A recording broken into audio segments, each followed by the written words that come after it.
pimpin dalam doa.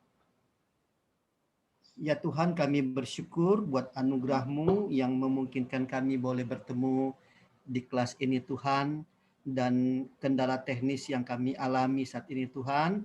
Kami butuh hikmat daripada Roh Kudus-Mu untuk menemukan kendalanya di mana sehingga perkuliahan atau pembelajaran kami pada pagi hari ini tidak akan terganggu dan Tuhan yang dipermuliakan di dalam semuanya ini. Terpujilah nama-Mu, kami siap buka kelas ini di dalam nama Tuhan Yesus Kristus. Haleluya. Amin. Amin. Baik, mari kita mulai kelas kita karena ini sudah lewat sekitar 8 menit kalau di jam saya. Saya coba share screen dulu.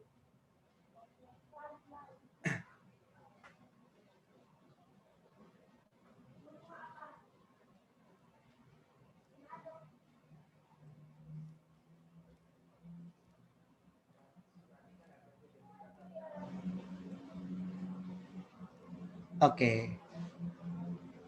Kalau teman-teman bisa lihat screen, tolong acungkan jempolnya dulu dong. Oke, baik.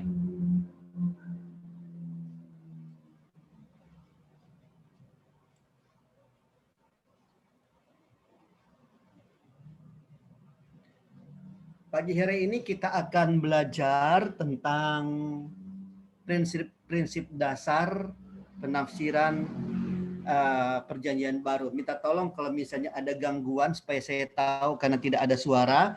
Ada yang bisa mengabarkan saya di WA supaya secepatnya saya perbaiki ya. Oke, baik.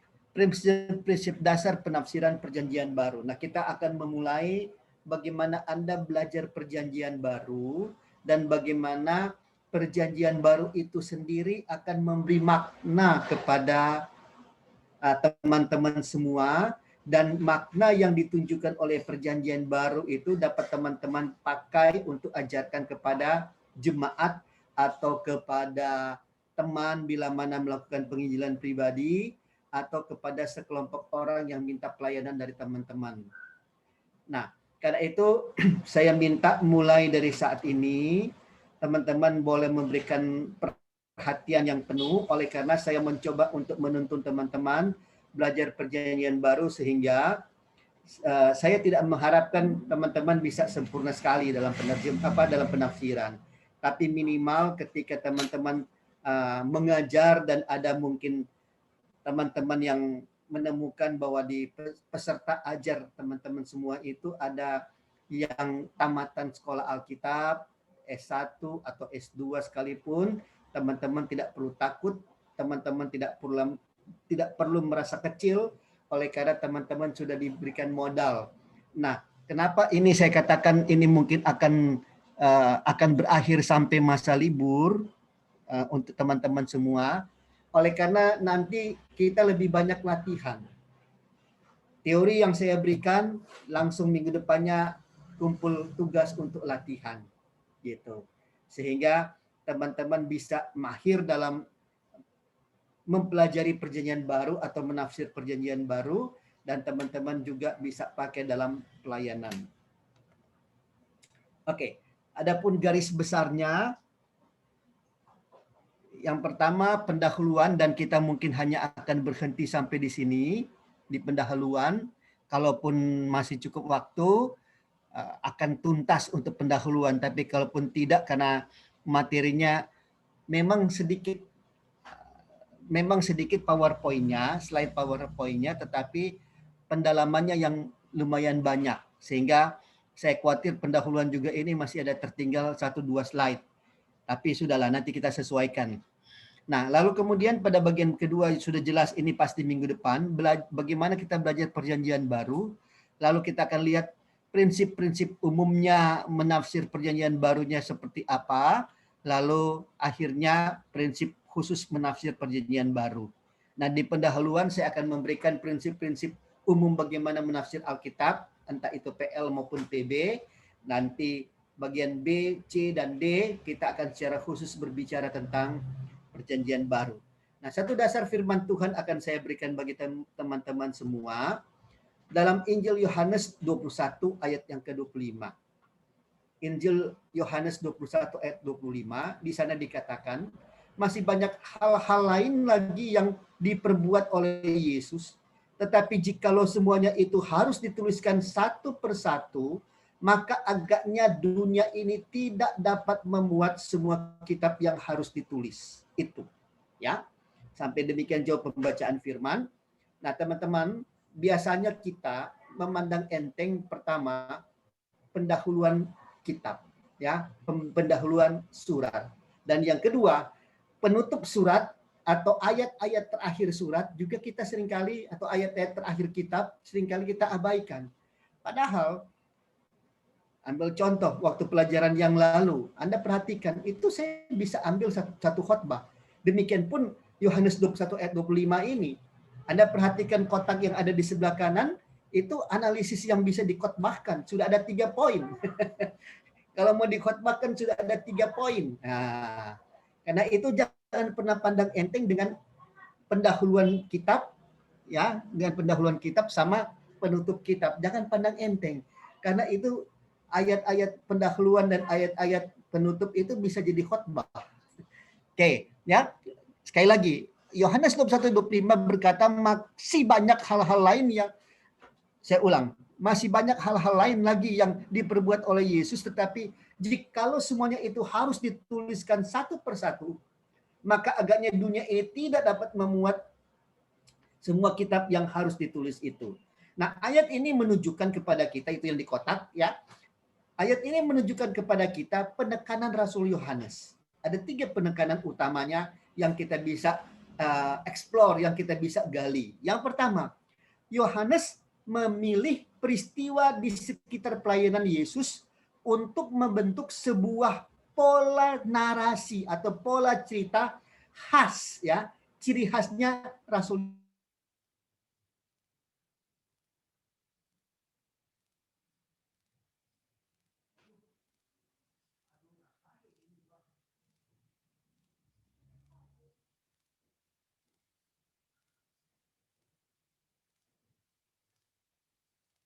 Yohanes tentang perbuatan Yesus, karya Yesus selama 3,5 tahun dia ada di bumi, itu sebenarnya belum lengkap. Itu pengakuan sendiri dari Rasul Yohanes sebagai penulis kitab Injil Yohanes. Masih banyak peristiwa-peristiwa lain yang Yohanes tidak bukukan, yang Yohanes tidak catat, tetapi dia sadar masih banyak peristiwa-peristiwa lain. Nah, kalau kita lihat dia boleh tutup di pasal 21, Anda perhatikan, itu karena apa? Oleh karena Rasul Yohanes itu punya sebuah pola narasi, sebuah pola atau alur cerita, ya, alur cerita. Dia punya jalan cerita tersendiri di mana dia akan mulai dan di saat mana dia akan menutup ceritanya tentang pelayanan Yesus. Dia punya pola, dia punya alur, ya, dia punya jalan cerita, gitu. Dan kita tidak bisa menggugat, kita tidak bisa mengatakan, oh, kenapa Rasul Yohanes tidak mencatat seperti ini? Oke. Yang kedua, kita boleh lihat masih ada kaitan dengan pertama. Nah, karena Yohanes punya pola atau punya jalan cerita sendiri, maka yang kedua, masih ada peristiwa lain yang tak ada pada Yohanes dan ada pada penulis lain. Nah, karena itu kita memiliki berapa kitab Injil? Coba sebut. Matius, Markus, Lukas, dan Yohanes. Anda perhatikan ini, Yohanes punya pengakuan masih banyak lagi peristiwa-peristiwa, masih banyak lagi perbuatan-perbuatan yang luar biasa yang Yesus adakan tapi dia tidak catat. Nah, karena itu perhatikan di sini, masih ada 3 penulis sekurang-kurangnya, yaitu Matius, Markus, dan Lukas. Di dalam dunia akademik teologi atau khusus untuk yang ada dalam pendidikan sekolah tinggi teologi, Injil Matius, Injil Markus, Injil Lukas itu karena mirip sekali, berbeda dengan Yohanes, mirip sekali, maka disebut kitab Injil sinoptik. Jadi ulang, Ya, kitab Injil sinoptik itu kitab apa saja? Kitab-kitab Injil mana saja? Matius, Markus, dan Lukas. Yohanes berdiri sendiri. Ya. Nah, itu sebabnya kalau teman-teman membandingkan catatan-catatan keempat Injil ini, Yohanes banyak cerita-cerita yang tidak ada di ketiganya. Hanya sedikit yang ada di ketiganya. Hanya sedikit. Itu.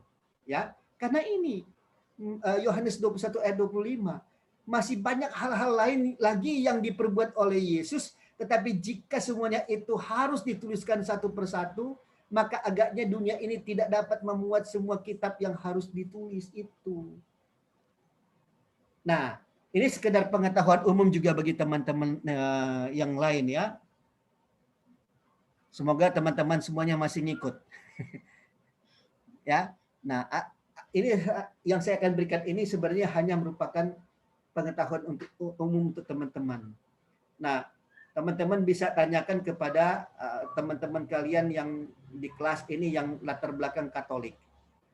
Kalau kita perhatikan di dalam kitab Alkitab kita ya, yang terbitan Lembaga Alkitab Indonesia, oke, yang terbitan Lembaga Alkitab Indonesia, kita hanya memiliki 27 kitab. Tetapi untuk Katolik ada namanya kitab-kitab yang disebut apokripa. Nah, kitab-kitab apokripa itu ada apokripa Perjanjian Lama, ada apokripa Perjanjian Baru. Kitab-kitab apokripa PL dan PB ini sebenarnya apa? Kitab-kitab apokripa itu, baik PL maupun PB, itu pada dasarnya adalah kitab-kitab yang ada yang beredar di sekitar dunia kekristenan, tetapi tidak diakui ataupun tidak masuk dalam kanon resmi, baik Perjanjian Lama maupun Perjanjian Baru. Nah, teman-teman mungkin akan protes, berarti kalau begitu betul Alkitab kita sudah dipalsukan. Sabar dulu, kita pakai patokan Perjanjian Lama. Kita pakai patokan perjanjian lama ya teman-teman. Nah, di dalam Perjanjian Lama itu ada kitab-kitab yang tidak dikanonkan oleh minggu kemarin, 2 minggu kemarin kan kita sudah belajar tentang teks-teks kanon itu. Teks kanon Perjanjian Lama itu dibuat oleh satu majelis yang namanya minggu lalu saya sudah 2 minggu lalu 3 minggu lalu. 3 minggu lalu saya sudah jelaskan kepada teman-teman. Ada yang namanya kelompok Sanhedrin. Nah, kelompok Sanhedrin inilah yang sebenarnya membuat kanonisasi Perjanjian Lama. Sehingga ada 39 kitab dari Kejadian sampai Maliaki itu dikanonkan oleh Sanhedrin. Tetapi di luar Sanhedrin punya usaha itu, di luar kanon Sanhedrin itu, ada juga beberapa kitab yang tidak dimasukkan dalam kanon. Saya ingat misalnya kitab Tobit, ya, terus ada kitab, saya lupa ini dia, Makabe, ya, Makabe kalau tidak salah kitab Makabe sampai 3 kalau tidak salah. Teman-teman yang di kelas ini yang berlatar belakang Katolik mungkin boleh ingatkan saya. Itu surat-surat Makabe ada, tapi tidak masuk dalam kanon Sanhedrin. Dan ketika masa pelayanan Tuhan Yesus tidak mempermasalahkan. Oke, Anda perhatikan di sini.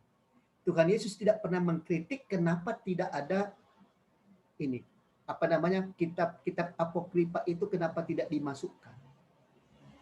Itu. Ya, untuk Protestan itu memang sama sekali mengikuti Sanhedrin. Tidak menerima kitab-kitab di luar yang sudah dikanonkan oleh Sanhedrin itu. Mereka terima. Tapi untuk kitab Protestan kita tidak mengakui kitab-kitab itu sebagai bagian daripada kitab suci kita. Nah, perhatikan di sini. Poin yang kedua, masih ada peristiwa-peristiwa lain yang tak ada pada Yohanes dan ada pada penulis lain. Ini kita amini, ini yang kita yakini Matius, Markus, Lukas. Tapi tidak mustahil peristiwa-peristiwa tersebut ada juga di kitab-kitab apokripa Perjanjian Baru. Tidak mustahil. Makanya tidak terlalu salah juga bila teman-teman kita Katolik menerima kitab-kitab apokrifa. Karena itu kita bisa perbandingkan. Nah, bagaimana kalau begitu sikap kita? Yang pertama, kita mengakui kitab-kitab apokrifa. Tetapi yang kedua, kita tetap tidak mengakui kitab-kitab apokrifa itu sebagai bagian daripada kanon Alkitab. Artinya, kalau teman-teman suatu saat bertemu dengan kitab-kitab apokrifa, silahkan kalau mau baca. Ya, silahkan kalau mau baca untuk menjadi perbandingan, untuk menjadi pelengkap di dalam teman-teman menafsir Alkitab.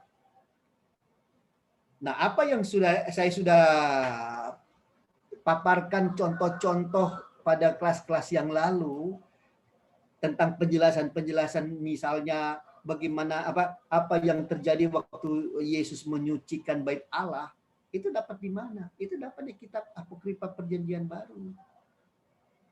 Itu. Jadi jangan bermusuhan dengan apokrifa. Kita bisa berteman dengan kitab-kitab apokrifa, tetapi jangan sampai akhirnya mengganggu keimanan kita. Keimanan kita itu, minta maaf, hanya ada pada kitab-kitab kanon. Kitab-kitab yang sudah diakui sebagai kitab-kitab yang resmi, yang dipegang oleh dunia kekristenan kita. Oke? Nah, karena itu tidak menutup kemungkinan ada informasi-informasi yang ada juga pada kitab-kitab apokrifa di sekitar pelayanan Yesus. Nah, tapi setiap kebenaran yang teman-teman lihat dapat dari apokrifa diperbandingkan dengan kitab-kitab kanon. Jika dia bertentangan sekali, maka teman-teman harus pakai atau harus mengarahkan pandangan kepada kitab-kitab kanon. Oke? Nah, kita tinggalkan dulu kitab apokrifa. Kitab-kitab kanon yang ada dalam kitab Injil, yaitu Injil sinoptik tadi yang saya sudah sebut, Matius, Markus, Lukas. Oke? Anda perhatikan, Matius, Markus, Lukas juga itu masih ada beberapa perbedaan. Coba teman-teman lihat, coba teman-teman bandingkan dalam catatan Injil sinoptik Matius, Markus, Lukas pada peristiwa kebangkitan Yesus. Oke? Di catatan peristiwa tentang kebangkitan Yesus, teman-teman, kalau teman-teman ingat, maka ada dicatat tentang ini. Jumlah malaikat yang ada di kubur Yesus, ya. Ketika Maria Magdalena dan teman-temannya itu pagi-pagi benar datang ke kubur Yesus untuk memberikan minyak-minyak, apa yang jadi? Mereka melihat kubur kosong. Dan waktu mereka melihat ke dalam kubur, ada penampakan malaikat. Nah, Anda perhatikan, dalam catatan ketiga Injil itu, Matius, Markus, Lukas, ada salah satu yang mengatakan bahwa hanya satu malaikat. Tetapi ada kitab yang lain mengatakan 2 malaikat. Yang benar yang mana? Yang benar yang mana? 1 atau 2? Nah, kita tidak perlu mempersalahkan. Kita tidak perlu membedakan. Karena apa? Masing-masing penulis kitab itu punya data. Ada sumber data yang mereka dapat. Ada sumber data yang mereka dapat. Oke? Tapi sekali lagi, tidak perlu dipermasalahkan 1 atau 2. Ya. 1 atau 2. Ya. 1 atau 2 malaikat. Tidak perlu mempermasalahkan. Kenapa? Karena itu tidak prinsip. Yang prinsip dalam cerita itu adalah Yesus benar-benar bangkit. Mau dia 1 malaikat, mau dia 2 malaikat di dalam kubur Yesus, itu tidak akan mengganggu iman kita. Karena iman kita, Yesus benar-benar bangkit. Dibuktikan dengan kubur kosong. Tapi mungkin teman-teman yang kritis, enggak begitu Pak Pendeta, enggak begitu Pastor. Harus teliti, mau 1 atau 2 itu harus diselesaikan. Nah, sekarang saya ambil analogi, saya ambil perbandingan, ya, saya ambil perbandingan. Baru-baru kan ada Piala Eropa, ya, baru-baru ada Piala Eropa di mana yang jadi juaranya siapa? Ya, Atau pada tidak nonton ini.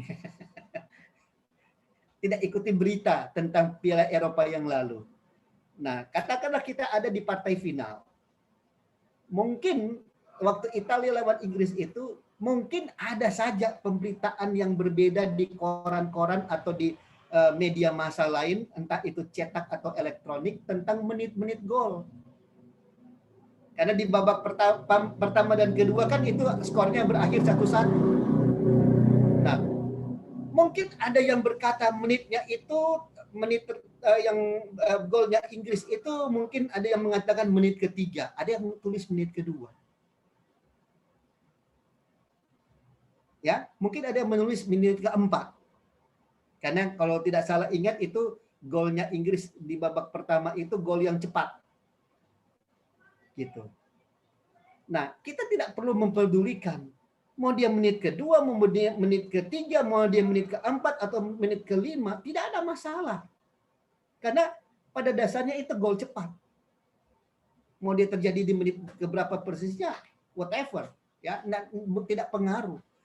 Itu akan menjadi masalah kalau dikatakan terjadi di babak kedua, itu baru masalah. Gitu. Ya. Itu berarti pemalsuan data. Kamu tidak nonton, kamu asal tulis saja beritanya. Kita bisa katakan seperti itu. Tetapi kalau cuma perbedaan-perbedaan kecil yang tidak prinsip, kita tidak perlu mempermasalahkan. Karena apa? Karena poin yang ketiga, Roh Kudus tetap menghormati cara dan gaya penulisan penulis. Roh Kudus tidak mempermasalahkan redaksionalnya kayak bagaimana. Yang penting inti beritanya itu bisa ditulis secara benar, secara tepat. Itu yang dipakai oleh Roh Kudus terhadap penulisan Alkitab. Kan kita mengakui bahwa Alkitab itu diilhamkan oleh Roh Kudus. Betul, kita akui. Tetapi Roh Kudus waktu pengilhaman itu tidak secara jangan salah ya. Saya sebut ini kamu harus tulis persis sama. Gitu. Nah, yang sebenarnya agak akurat itu adalah kalau di dalam kitab suci, kita perhatikan Alkitab kita, ya, saya coba lihat di sini ya. Mudah-mudahan teman-teman bisa melihat. Saya coba buka kitab Injil, ya. Anda perhatikan di sini, ya. Kalau kita lihat, terserah mau kitab Injil yang kitab mana dari 4 Injil itu, ayat dan pasalnya itu terserah teman-teman, ya. Anda perhatikan ada keterangan yang tidak diberikan koma pembuka atau koma apit maksudnya, ya. Tanda koma pembuka dan tanda koma penutup yang 2 koma itu. Oke.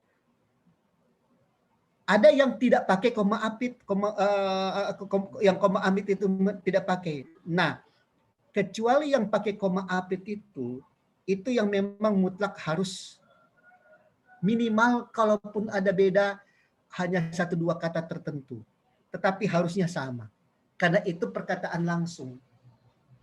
Itu ya, itu prinsipnya. Tapi kalau yang di luar koma apit itu sebenarnya adalah gaya bahasa si penulis. Gaya bahasa si penulis. Dan itu dibebaskan oleh Roh Kudus. Kamu mau tulis bagaimana itu terserah. Bergantung daripada kreativitas si penulis. Anda perhatikan sini ya. Ketika pengilhaman Roh Kudus, poin yang ketiga, Roh Kudus tetap menghormati cara dan gaya penulisan si penulis. Tapi bukan cuma cara dan gaya, tetapi keterbatasan penulis itu pun Roh Kudus tetap hormati. Termasuk yang dialami oleh Yohanes. Makanya dia tutup surat itu, makanya dia tutup kitab Injil itu dengan masih banyak hal-hal lain lagi yang diperbuat oleh Yesus, tetapi jikalau semuanya itu harus ditulis satu persatu, maka agaknya dunia ini tidak dapat memuat semua kitab yang harus ditulis. Ini keterbatasan Yohanes. Yohanes tidak menulis semuanya itu oleh karena apa? Karena dia punya keterbatasan. Mungkin dia punya cerita lain tentang Yesus itu. Tapi dia ingat-ingat karena dia kan rasul. Dia kan ada bersama-sama dengan Tuhan Yesus. Dia coba ingat-ingat, aduh, Ini cerita ini banyak kesalahannya ini, banyak tambah-tambah ini. Makanya dia tidak tulis. Oke? Roh Kudus hormati daya ingatnya Yohanes. Tapi mungkin itu diyakini Lukas ini benar, diyakini oleh Markus ini benar, maka ditulis. Mudah-mudahan ini teman-teman tidak salah tanggap dengan apa, tidak salah mengerti dengan apa yang saya sudah jelaskan. Kalau misalnya ada ini boleh WA ke saya untuk saya bisa memberikan penjelasan karena atau sudah jadi mikrofonnya ya. Cek. Oke. Nah, kalau tidak ada pertanyaan lewat WA, saya coba lanjutkan dulu ya. Mudah-mudahan ini saya sengaja memakai waktu agak lama di sini dan ini yang saya katakan tadi. Saya takutnya materi kita nggak habis karena saya menjelaskan Yohanes 21 ini. Oke, supaya teman-teman jangan salah mengerti. Pertama, jangan mengatakan kepada banyak orang bahwa Alkitab kita itu tidak bersalah dalam artian itu memang betul-betul sepenuhnya oleh ilham Roh Kudus.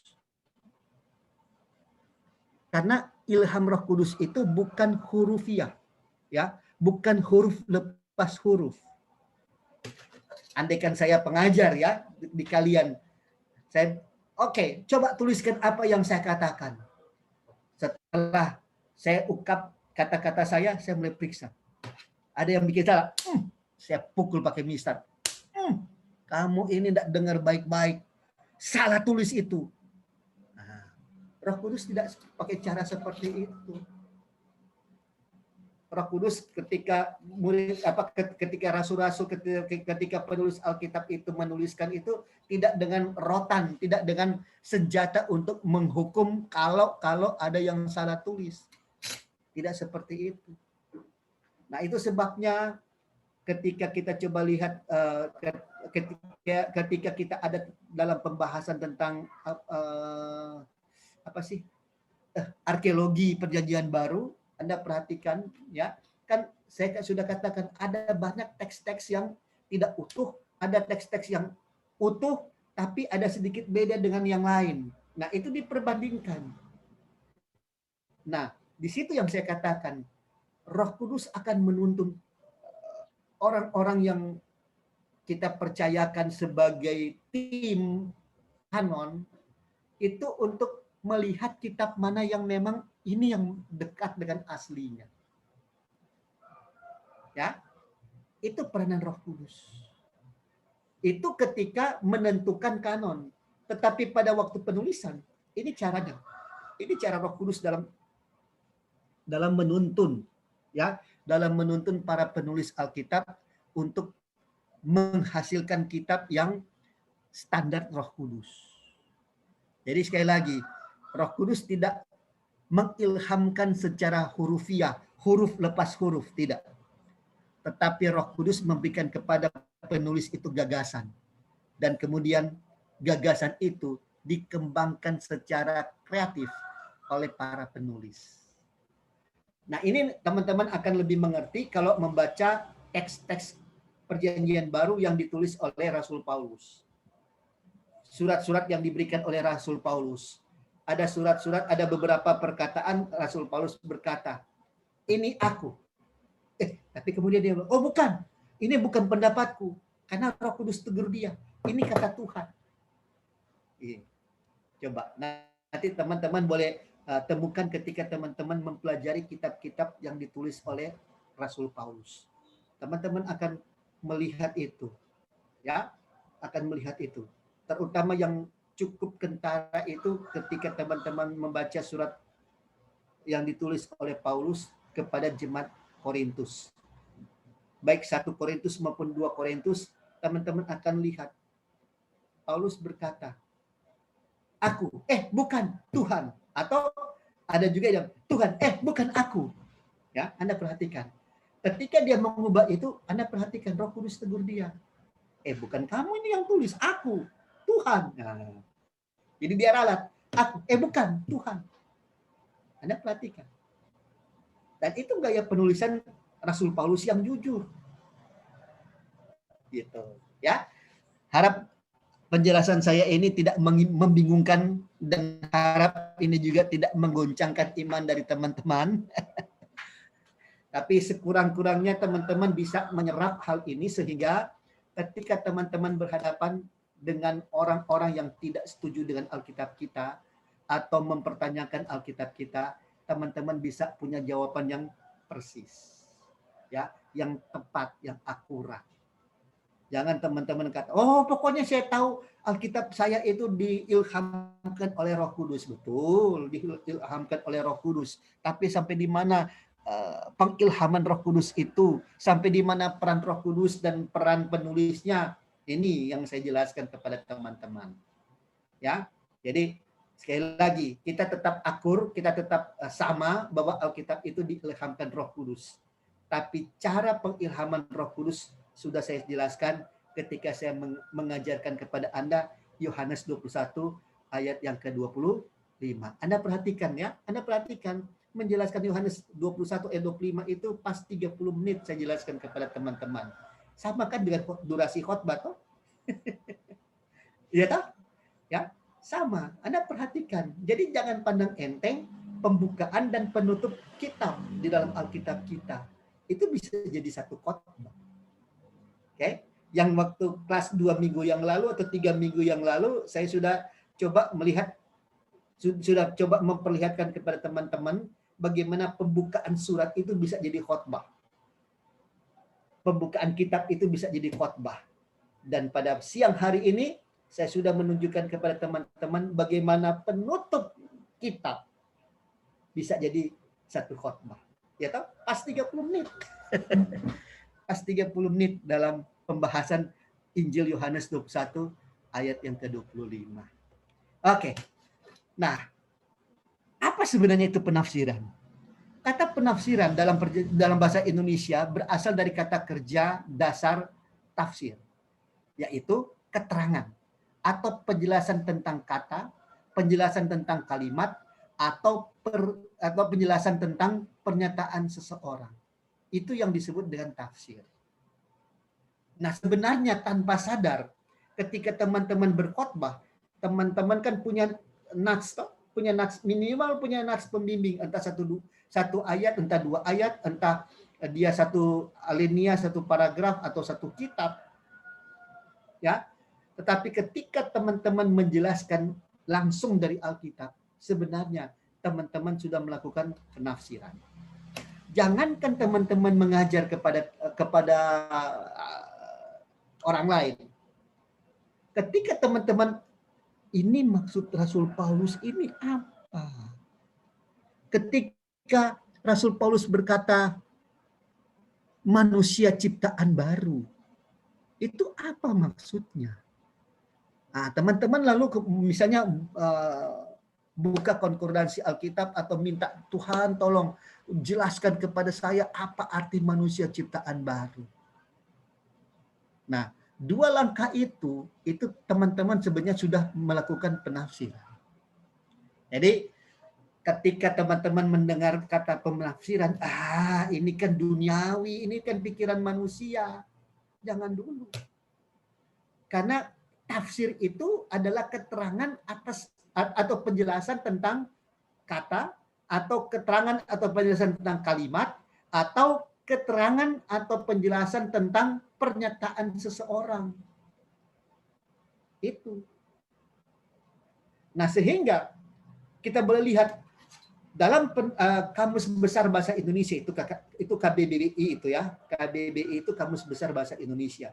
Kata penafsiran dalam Kamus Besar Bahasa Indonesia itu menunjuk kepada proses, cara, perbuatan menafsirkan. Atau dengan kata lain, upaya untuk menjelaskan arti sesuatu yang kurang jelas. Gitu. Jadi teman-teman jangankan dulu ngajar ya. Teman-teman baca Alkitab ada satu kata yang sulit misalnya, ya. Contoh yang lain, kalau tadi menurut Paulus itu misalnya kata manusia ciptaan baru. Karena dalam 2 Korintus 5 ayat 17 itu kan ada ya. semua yang ada dalam Kristus itu adalah ciptaan baru. Yang lama sudah berlalu, sesungguhnya yang baru sudah datang. Apa maksudnya manusia ciptaan baru? Nah, upaya teman-teman untuk mendalami manusia ciptaan baru itu sudah merupakan upaya penafsiran. Gitu. Padahal hanya untuk belajar bagi diri sendiri, bukan untuk dikhotbahkan. Gitu. Nah, contoh yang lain dalam perjanjian baru, teman-teman mungkin menemukan dalam surat Petrus. Benih ilahi. Apa yang dimaksud dengan benih ilahi? Teman-teman coba cari tahu. Baca seutuhnya surat Petrus. Kemudian coba searching Google dan seterusnya. Pakai konkordansi Alkitab. Anda coba lihat. Pakai terjemahan dari bahasa Yunani. Itu merupakan upaya penafsiran. Walaupun hanya untuk konsumsi pribadi. Konsumsi pribadi. Bukan untuk diajarkan kepada orang lain. Itu sudah merupakan sebuah bentuk penafsiran dalam arti umum. Itu. Jadi teman-teman jangan terlalu alergi dengan istilah penafsiran Alkitab. Ya.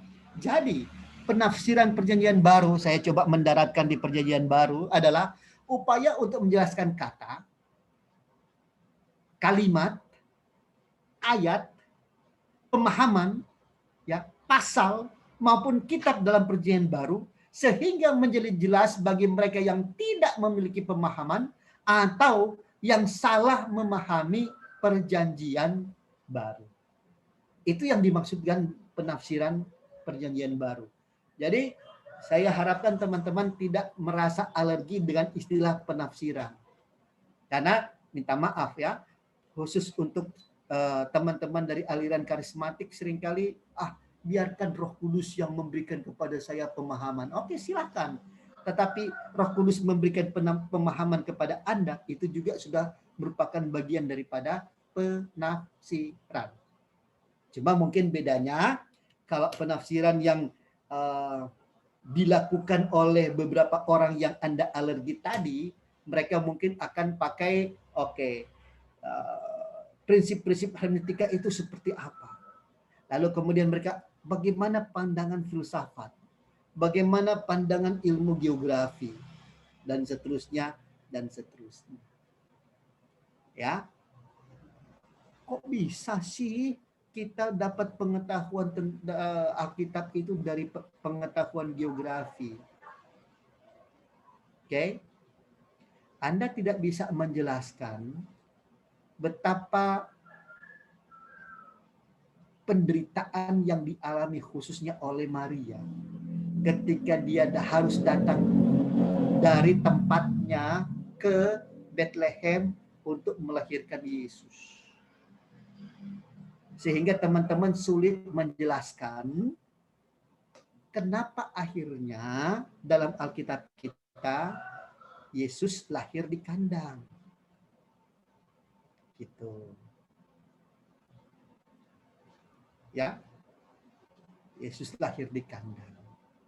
Teman-teman tidak akan bisa untuk memahami kalau tidak mendalami ilmu geografi. Tapi tidak perlu Anda menjadi jago-jago amat di bidang geografi baru menjelaskan Alkitab. Tidak harus. Anda cukup punya pengetahuan sedikit tentang geografi. Nah, karena itu saya anjurkan teman-teman jangan terlalu alergi dengan istilah penafsiran. Oh, nggak boleh, kita hanya bisa memakai pengurapan pengilhaman dari Roh Kudus. Ya betul. Betul. Tetapi ketika teman-teman bisa punya pendekatan Alkitab dari disiplin ilmu yang lain, Roh Kudus akan mengatakan ini loh sebabnya. Ini sebabnya sampai ayat itu ditulis. Teman-teman akan bisa dapat pengilhaman dari situ. Gitu. Ya. Saya sudah jelaskan kepada teman-teman kenapa Yesus melarang dalam hal memberikan persembahan. Kamu jangan seperti orang Farisi. Itu ada latar belakangnya. Ada latar belakangnya. Ya, oleh karena kebiasaan pada waktu itu dan dimulai oleh orang-orang Farisi, ketika mereka mau bawa persembahan, misalnya orang Farisi itu namanya Roni ya, saya nggak mau pakai nama sembarangan, ntar ada yang marah lagi. Ya, misalnya nama saya Roni, saya ini orang Farisi. Ketika saya mau bawa persembahan, saya dari rumah sudah berteriak, saudara-saudara, saya Roni Worang akan membawa persembahan ke rumah Tuhan senilai 1 juta rupiah. Pamer kan? Itu dipamerkan. Nanti tetangga saya misalnya, saya cuplik ya, karena kakak saya bernama Bobby. Tetangga saya di sana, di sebelah si Bobby itu akan teriak yang sama. Dalam hati dia pikir, masa cuma Roni saja yang bisa 1 juta. Saya lapis dah 1,5 juta. Sudah, dia akan balas teriakan saya Bobby, saya akan membawa persembahan ke rumah Tuhan senilai 1,5 juta rupiah. Anda bayangkan betapa gaduhnya ya. Nggak usah satu kota, 1 RT saja yang orang Kristen ya membawa persembahan ke rumah Tuhan, itu betapa gaduhnya, dipamer-pamer. Nah, itu sebabnya Yesus berkata, jangan jadi seperti orang Farisi yang suka pamer-pamer. Tapi biarlah waktu kamu memberi dengan tangan kanan, tangan kiri kalau perlu nggak perlu tahu. Itu dasarnya dari situ. Gitu. Jadi jangan ada yang saya nggak mau nama saya, persembahan saya ditulis di warta jemaat hanya gara-gara itu. Ya kalau Anda punya maksud hati untuk pamer, itu salah. Tetapi kalau Anda lihat dari sisi ini pertanggungjawaban administrasi keuangan, it's okay, tidak masalah. Oke, mudah-mudahan bisa dipahami. Oke, itu loh Anda perhatikan. Baru pendahuluan slide keberapa ini? Ini sudah hampir jam 11 waktu Singkawang ya. Oke. Nah, kita selesaikan slide ini saja. Ketika Anda mempelajari perjanjian baru, tanpa sadar Anda telah melakukan penafsiran minimal bagi diri Anda sendiri, seperti yang saya sudah jelaskan tadi. Anda ketemu satu istilah yang Anda tidak mengerti, Anda berusaha cari tahu, itu merupakan sebuah penafsiran. Walaupun Anda hanya belajar Alkitab itu seorang diri. Oke? Nah, nanti berikut kita akan pelajari, minggu berikut kita akan pelajari penafsiran Alkitab dalam sejarah gereja. Ini lumayan panjang, tapi sekali lagi ini mulai minggu depan ini hanya sekedar membuka wawasan teman-teman sekalian. Ya, hanya sekedar untuk membuka wawasan teman-teman supaya teman-teman punya informasi yang cukup bagaimana cara-cara atau metode apa yang dipakai dalam menafsirkan Alkitab dalam sejarah gereja kita. Baik itu PL maupun PB. Sehingga teman-teman tahu, begini toh, ya. Oke. Cukup sekian pelajaran kita untuk pagi hari ini, karena saya lihat kalau kita juga pakai sisa waktu ini agak sulit karena tidak cukup waktu. Itu lembaran fotokopi di tangan teman-teman boleh disimpan karena minggu depan kita akan lanjut kembali. Mikrofon di sana sudah jadi kah atau belum? Belum ya. Oke, kalau belum, oke. Saya kembali akan pimpin kita dalam doa penutup ya. Mari kita berdoa. Ya Tuhan, kami sungguh bersyukur oleh karena kami sudah membahas tentang perjanjian baru, bagaimana kami boleh belajar Alkitab, secara khusus Alkitab perjanjian baru. Ampuni kami untuk segala kesalahan dan kelemahan kami di waktu-waktu kemarin dalam kami melihat Alkitab kami. Dan kami bersyukur Tuhan memberi kepada kami pemahaman baru, sehingga kami tidak melakukan kesalahan yang sama ketika kami belajar Alkitab, ketika kami menerangkan Alkitab itu kepada orang lain. Terima kasih Bapak, teman-teman di Singkawang, Tuhan pun akan memberkati mereka, sehingga mereka punya kemampuan untuk menyerap setiap materi yang diberikan kepada mereka. Di dalam nama Tuhan Yesus Kristus, kami akhiri kelas ini. Haleluya. Amin. Amin. Karena mikrofon tidak jadi, ya minta maaf. Teman-teman yang punya pertanyaan mungkin boleh langsung WA ke saya atau WA ke Pak siapa lagi tuh. Aduh.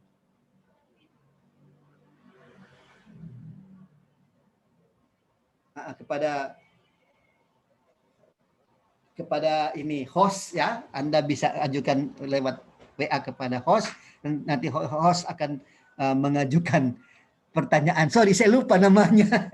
Pak Erika itu siapa ya? Saya lupa. Oke. Kalau tidak ada yang akan di ini karena kendala mikrofon, mungkin kita akhiri kelas kita di pagi hari ini, di siang hari ini.